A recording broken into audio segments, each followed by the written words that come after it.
Paz y bien, soy Fray Emilio Capuchino.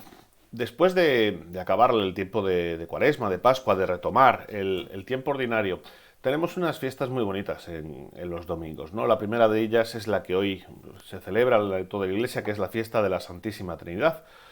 Una fiesta sin duda peculiar porque nuestra fe es trinitaria, es decir, todos los días tenemos presente a la Trinidad, a ese Padre, a ese Hijo, a ese Espíritu Santo, a Dios en nuestra vida, ¿no?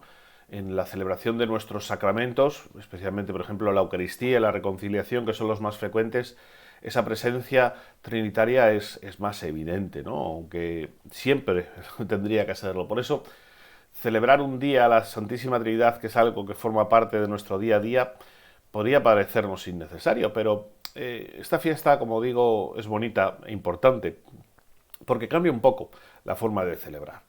Normalmente, cada día, cada Eucaristía, lo que hace es celebrar un momento o un aspecto muy concreto de la historia de la salvación. En cambio, en este domingo, lo que hacemos no es tanto fijarnos en lo que Dios hace, sino fijarnos en lo que Dios es.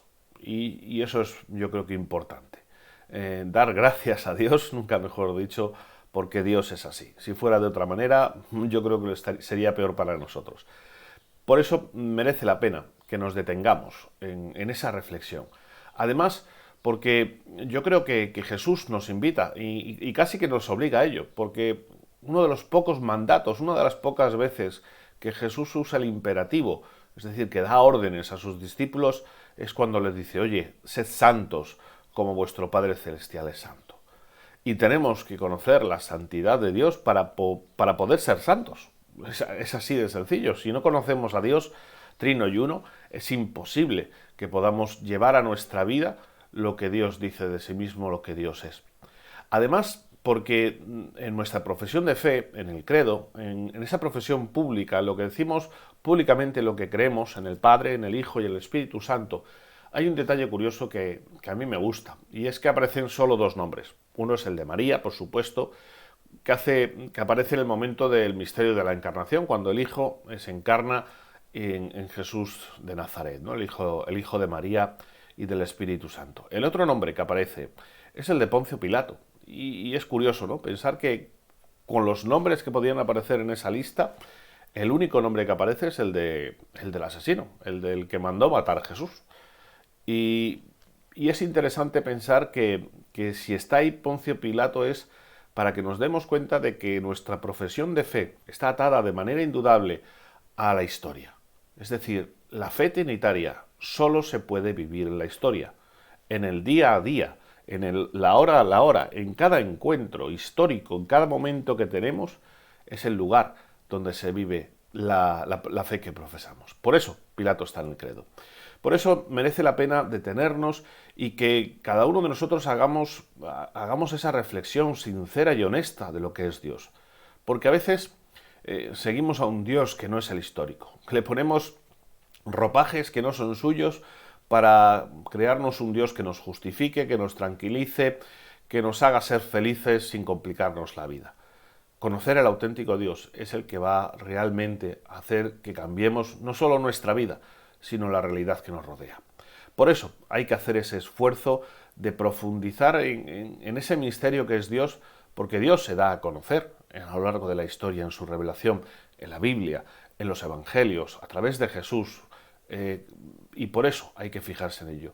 Podemos decir algunas cosas que podemos completar cada uno de nuestra propia reflexión. Podemos decir que Dios es comunitario, que son tres, pero la unión de los tres es más que uno, es la unidad, es Dios trino y uno, es un Dios plural que varía, que no es lo mismo el Padre, el Hijo que el Espíritu Santo, aunque cada uno de ellos sea Dios y tenga las mismas fuerzas y las mismas capacidades, cada uno de ellos hace una cosa diferente, ¿no? El Padre crea, el Hijo salva, el Espíritu Santo anima.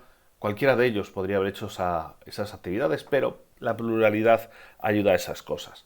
Además, ese resumen de San Juan que a mí me parece imprescindible a la hora de acercarnos a Dios. Dios es amor. Si nuestra percepción de Dios incluye cosas que no nacen del amor o que no son expresión de amor, no son de Dios. Por eso me parece un buen criterio de evaluación, para que revisemos esas pequeñas notas personales de la propia experiencia personal de Dios. Y también en su relación con nosotros podemos encontrar elementos que nos pueden ayudar, ¿no? Y merecería la pena profundizar, ¿no? Yo podría, por ejemplo, a mí me encanta destacar que es un Dios que se deja afectar, que no es un Dios lejano, frío, indiferente a lo que está pasando a su alrededor, ¿no? A mí siempre desde crío me ha gustado ese momento en el que Dios habla con Moisés y le dice, oye, he oído el llanto de mi pueblo y voy a liberarlo, ¿no? Esa preocupación de Dios por el pueblo, por sus hijos, yo creo que es algo que está siempre presente. Un Dios que porque se deja afectar, está cerca de nosotros.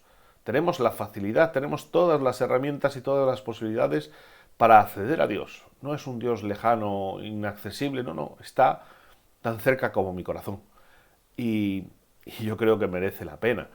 Es un Dios que no solo está cerca de nosotros, sino que es uno de los nuestros. Y yo creo que ahí el matiz es importante. No es como nosotros, es uno de los nuestros. Jesús era verdadero Dios y verdadero hombre, igual a todo en nosotros, menos en el pecado, lógicamente. Y eso yo creo que es muy especial, es la única religión que tiene tan cerca a Dios. Los dioses, muchos dioses en casi todas las experiencias religiosas están cerca de los hombres, pero de esa manera en ninguna. Y yo creo que Dios es así, no puede ser de otra manera. Además, es un Dios que se adapta. A mí eso me gusta muchísimo. No es un Dios pétreo que solo puede ser accesible de una manera concreta y determinada, sino que cada persona lo escucha como lo necesita. Es decir, si cogemos la Biblia y vemos Moisés, Abraham, David, Oseas, Isaías, Dios habla con ellos de maneras diversas, de maneras diferentes. Dios no habla igual a Pablo que a Pedro, o que a Juan, o que a mí, o que a ti. Por eso podemos acceder a ese Dios que está tan cerca de nosotros. A mí es una de las cosas que más me gusta. Por eso, hermanos, para mí la fiesta de la Santísima Trinidad es una invitación a que contemplemos a Dios, a que miremos a ese Dios al que creemos, al que seguimos, al que amamos, para ver quién es realmente, a quién estamos siguiendo, para que le quitemos los ropajes que no son suyos y que nos demos cuenta de esos ropajes tan preciosos, tan importantes para nosotros que tiene Dios por ser Dios, ¿no? Para que mi vida realmente pueda ser reflejo y continuación e imitación de esa santidad de Dios. Paz y bien.